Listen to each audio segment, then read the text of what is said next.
To go to Don't be afraid. Do not fear. Big fella? You alright? Yeah, sure. Yeah. Good luck.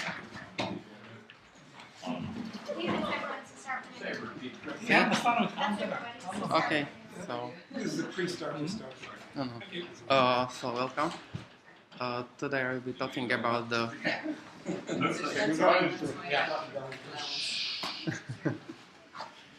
so today I will be talking a little about web application workflows and useful tools. It will be mainly some developer stuff there, so for some people maybe quite boring. But yeah, we'll see. So the first slide, I want to show you some useful tools.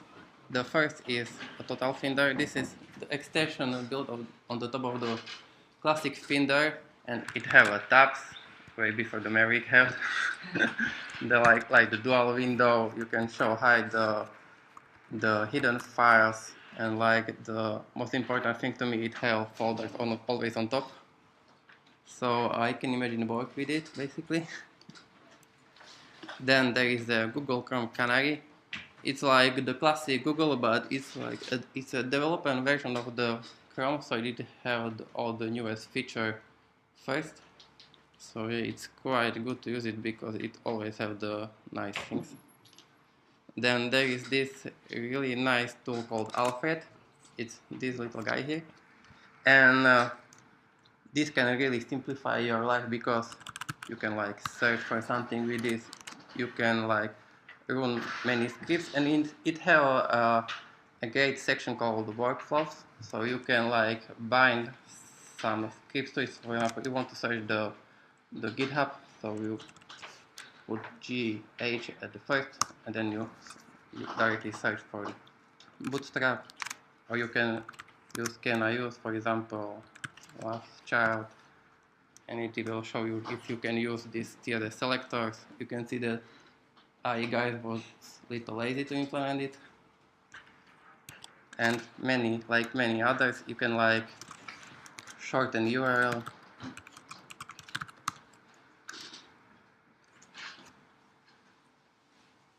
The Wi-Fi is a little slow.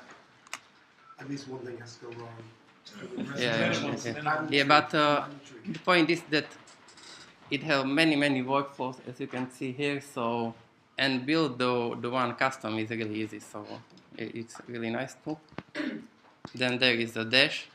This is like the documentation tool. It can be implemented in Sublime, in also here in this in Alfred. So you can directly, as you can see, as you type, you can see it here.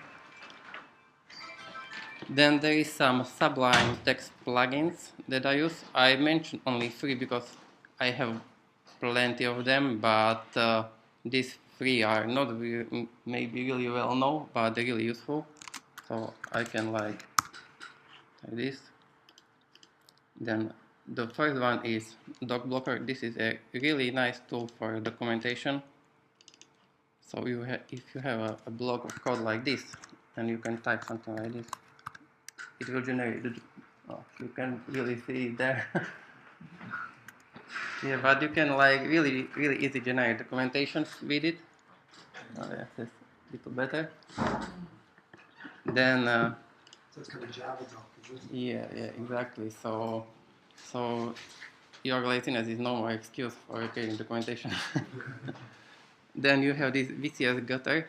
This is also a really nice tool. It will show you the diff from the SVN and the Git. So as you can see here, these little pluses at the left. This is like the new line that I have added. And then you have also Sublime linter. This is like a real-time linter for your code. So as you can see here, this exclamation mark here says that A is already defined. So you did something wrong. And then how to sync all of this. If you are using like multiple boxes like me, that you want to have it all signed. So since Sublime Text is really easy, you just create a Sublime Text folder in your Dropbox and put all these three folders there, and then create the symlinks in your library folder, please. I have little steps how to do this. It's really easy. It's basically just these two lines. And by this, if I install some plugin here on this computer, it will appear on all of my computers.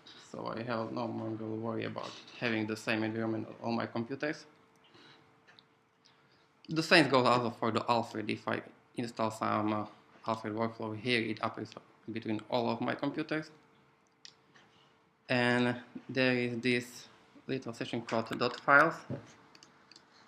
So dot files are basically most of all is a bash script that you put into your home directory. So your home directory looks like this little mess maybe, but this will really simplify your life. And I can show you with the terminal, because this is mostly the terminal. So you can create really nice aliases, like you want to cd to the top folder, so you can put this as many dots you put this many folders you go up. You can start a local web server with some port you specify.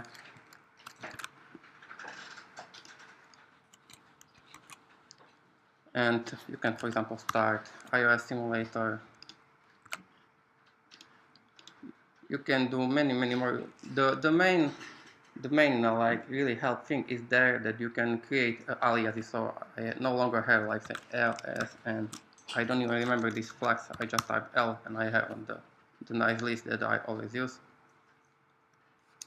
And that's basically it. Okay, so I go to the next slide. So here I want to show a few rules that I use during the progressive enhancement. If I build a mobile web page, or sorry, not mobile, a responsive web page, I always use a mobile first approach. It means that you start from the mobile version and then you extend it. This can be quite hard or issue in old browsers, because most of the users are using a tool called Response.js or some another tool that will trigger the Ajax code to your style sheet, which is not really ideal. So I can show you how to do this without this. And the whole idea is to use only media queries at one place, for example here, and then like import. This is like the small, medium, and large versions. You just import first small, which is like the base, then extend it with medium and with a large. And this small, medium, large are this. Here you just import all the modules, and every module have like small, medium, and large version. So you create some basic style sheet for the small version, then just extend it with the medium and then with the large version. So every version inherits from the last version. So you have this for the basic style sheet, and then with basically other IE, you just include again the medium large without the media query. So like all the process get the desktop version always the most large, or you can decide like you want to go only with the medium, so you just include the medium. So this is, and maybe last thing, that your layout will something look like this, that you just import your style sheet, and then with browsers other than IE9, because this is the only one that done so far the media queries, you import also this IE style sheet, which just extend the styles.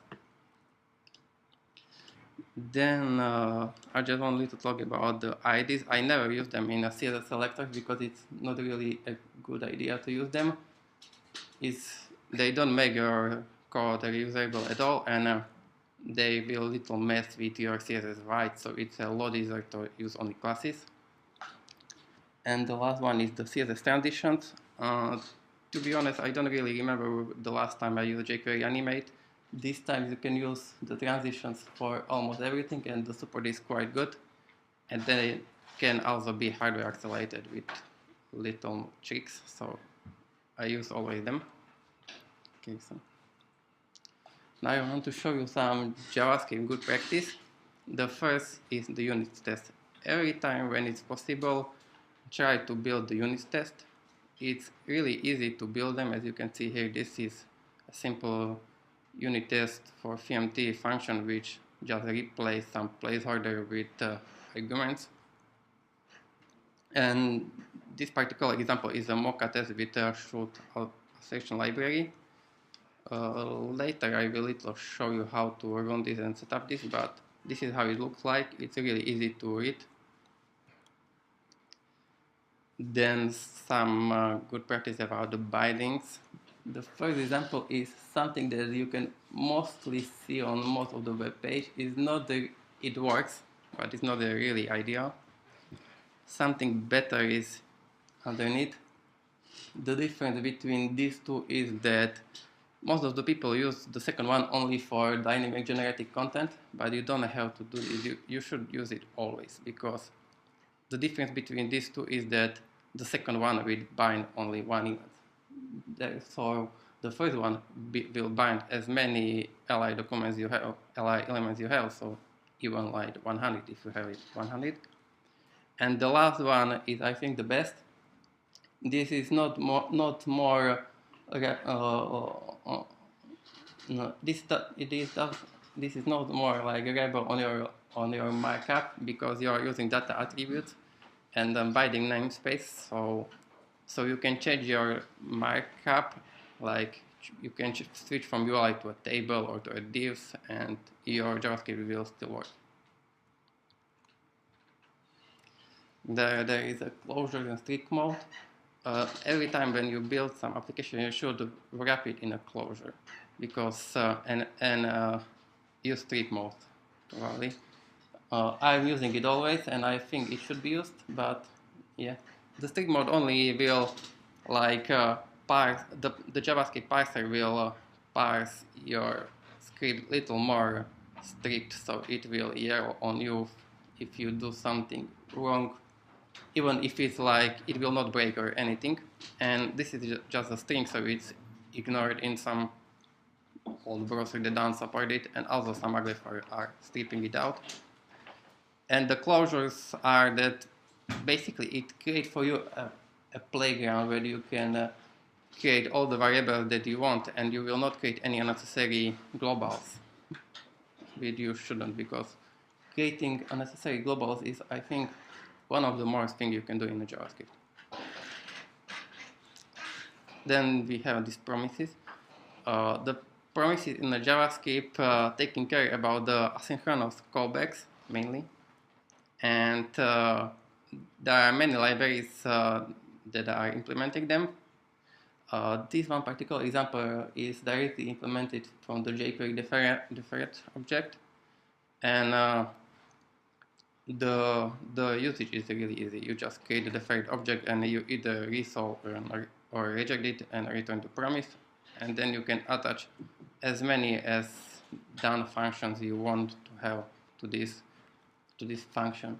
And some real life example maybe is that every Ajax call in a jQuery is a promise. So if you are working with the Ajax call, you're already working with the promises, and putting the callbacks into that function is much better than directly putting in a success or something, because it is more reasonable.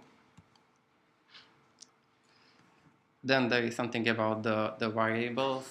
In loops, you should always declare them outside of the loops, because like this particular example calculate the array length in over every iteration, which is not really good because it doesn't change most of the time in iteration, so it's better to declare it outside of the loop. Then you can always like cache the selectors. Like you can see here, you assign the selector to some variable and do all the stuff on this variable, because it will be way more faster, and the browser don't have to like search always for the DOM for this. Then there is like some good practice about linting your code. You should always lint your code. I particularly use these two engines, JSLint and SLint. As I showed you before,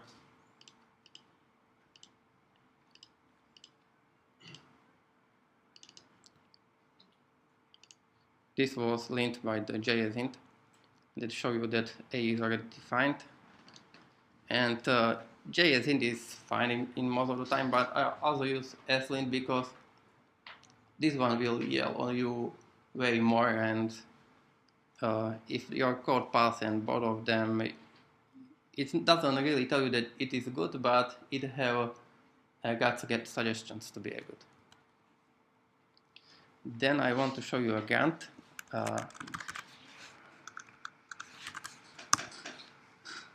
Gantt is a JavaScript task runner, and it will help you automate your workflow a lot. And there are many essentials plugins. I will not talk about some essentials like compiling SAS and merging the JavaScript files, but maybe something more interesting, probably.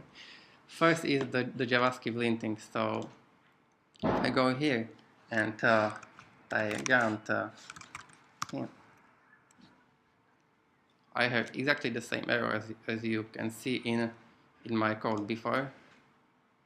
But if I fix this, just remove this, and call it again, then JS hint has passed, but the slint started yelling on me that you are not using ABCD right there. So, like as I said, it's like not an error or a bug or something that you have to remove it. But if you are not using it, it don't need to be there. Then you have this JavaScript beauty. Like if you can see some code like this and you did some changes there, you may be quite lazy to maintain code style, so you can put something like this, and then we'll little beautify your code. In this particular example, you just put space here, but if you will like have it in one line or something like, it will properly indent the whole code, so it match what's done before. Then you have this unit test. You can run the unit test with Gantt 2. This particular will run the Mocha test inside the index.html. The page is basically empty, so there is not much to test, but you can see like the global, the library exists, prototype exists, the setting exists. The exactly same can be tested directly accessing the test HTML which was run, and you can see it here that the test was fine.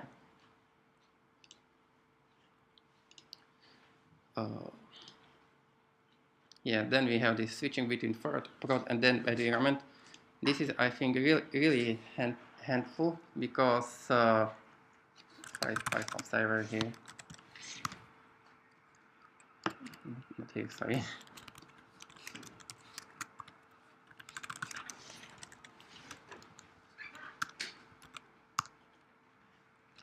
I have this web page, sample web page here.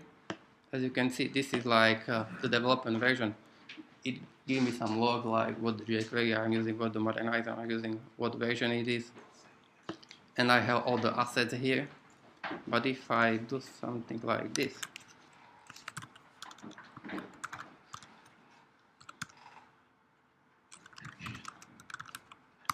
that I switch to the production version,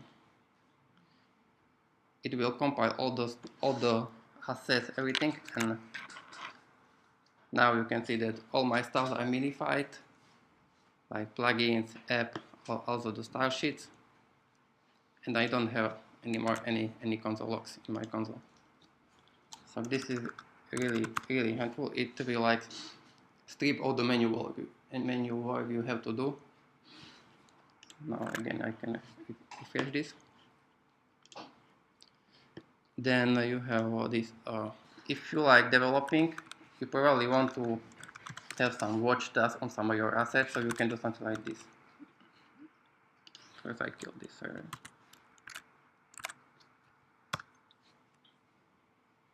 So this will again start the local web server, but also bind some watch task on your assets. So for example, if I change something in my less file, like, you can see here it detected the change, and it changed recompile the last style sheet and change everything. Same goes also for the templates. Then you can also create the sprites with Gantt, which is also really helpful. So the setup is really easy. Basically, what it does is that you have this image folder. This is your sprite. It currently have only 4 icons generated from this icons folder. But if I like put another icons there and I run this, it pick all the icons that was there, generate the sprite, generate the CSS file for it. The groundwatch already checks that there is new CSS file. See, it's you can see here the sprite was created. You have all the icons there, and now you can directly access these icons by creating something like here and just putting icon and icon name. So you put this, again the watch tags, check the file, and you have the new icon there. Really easy setup, really easy to add new icons, remove new icons, and without almost any manual work. Then you can maybe notice that we have this new icon here, but it's quite big. I think it has like 150 kilobytes. So there's another task that you can use. It's called images. This will compress your images. So as you can see, it saved 138 kilobytes. So the icon is still the same, but it have now like 12 kilobytes. Is that totally lossless? You can specify the compress level, but now I have something like 5, and you can see the difference.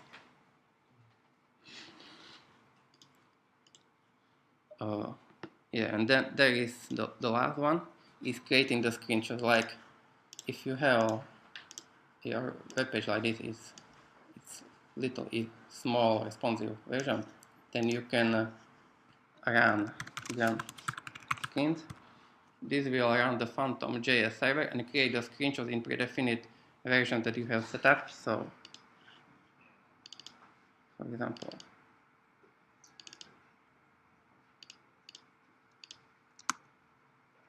this one created the screenshot of all your resolutions. So if you have many pages, you can create the screenshot of all your pages in 3 different resolutions at once, and it's a lot easier than just go through all the changes to see if everything's fine.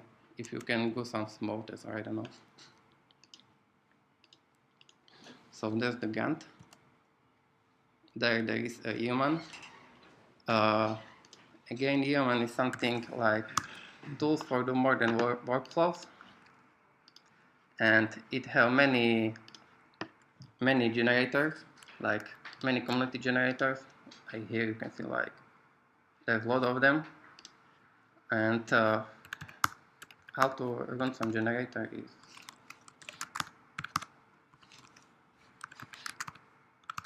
so you just type. First I have to create a folder.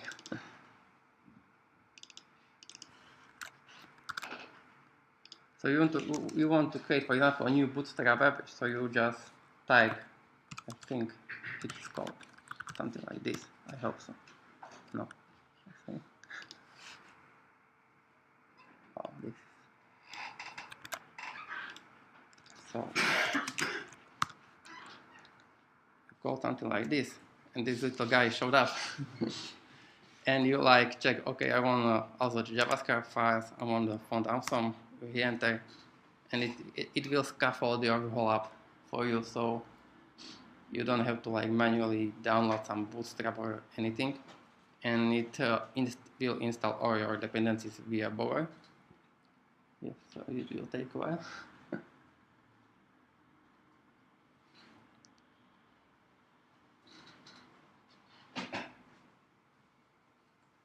Okay, so now as you can see here, you have the app here, and you can run also ground serve from here,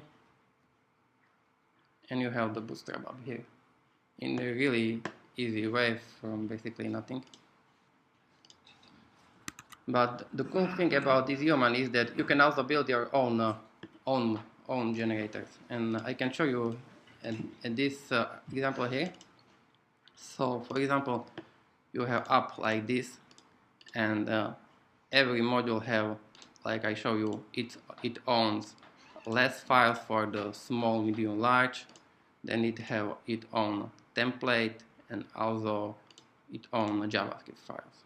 It can be quite boring to create all these files and link them together. So you can run something like this, create your own module, create a name for it, like I want less file JavaScript equal file, and it create everything, and it also will link it together. So if I go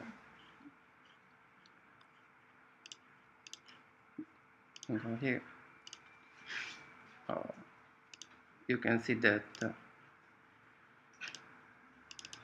your new module is already imported everywhere, so you can directly start coding it here. It creates the proper name for it, if with the dashes for CSS files and with camel case for JavaScript file, and it also has created a sample basic test for it, so you can directly start making some tests for it.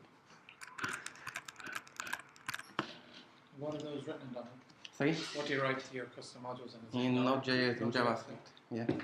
Yeah, the documentation is really, I can maybe I can show you how it looks like, the custom generator. This, and this is the whole stuff that's doing it.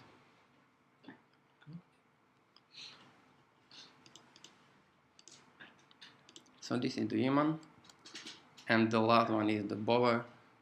The bower is package management system from the front end, made by Twitter. So you can no longer like go to the jQuery to download the new jQuery. You can directly like type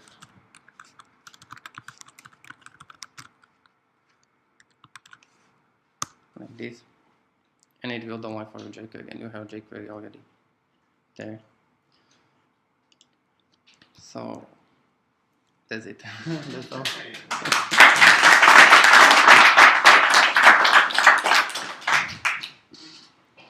So any questions?